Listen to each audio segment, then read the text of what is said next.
In Ontario, a consumer proposal is the #1 alternative to bankruptcy.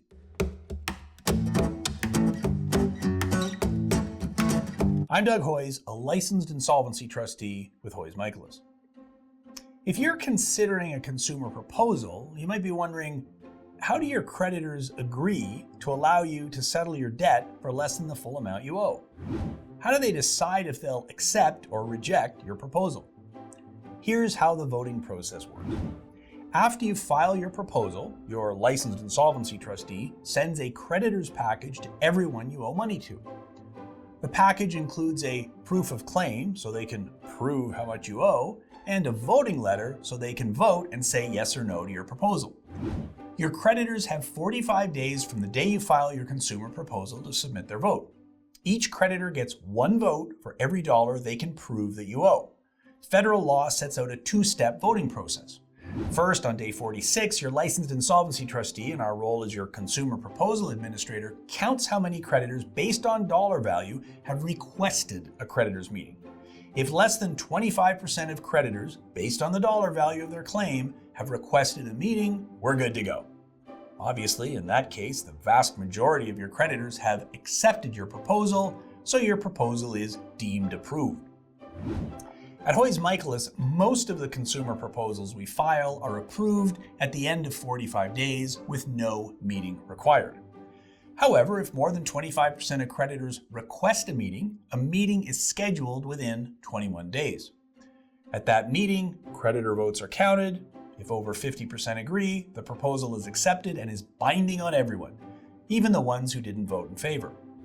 That's an important feature of a consumer proposal. Majority rules. If more than half of the dollar value agrees, everyone has to take the deal. Once accepted, it's binding on all of your unsecured creditors. But what happens if over half of the creditors vote no? Then we negotiate. We may explain to the creditors that the original proposal is a good deal and they should take it, or perhaps you'll agree to sweeten the pot a bit by increasing the monthly payment to get the creditors to agree. That's the rules, but here's how it works in real life. Voting in a proposal is sort of like voting in an election, but there's one key difference. I don't have to wait until election day to count the votes. There is no secret ballot box. I can see everything. So during that initial 45-day period, my team is keeping track of the votes, and as soon as we get a big no vote, we jump into action. Well, maybe not jump, but if it's a big vote, we'll contact the creditor and find out what they want. Most of the time, they tell us right on their voting letter. They'll say, we're not willing to accept the proposal at $300 a month, but we will agree to $500 per month or whatever. So I'll discuss it with you, and we may decide to go back and counteroffer them $400 a month, and we'll see if we can get a deal, and then we're done. So why do big banks and credit card companies and even CRA agree to a consumer proposal when they know they are getting less than the full amount they're owed? Well, it's simple. If they don't accept the proposal, you may have no choice but to file bankruptcy, and they'll get less. So why would you make a proposal if bankruptcy is cheaper?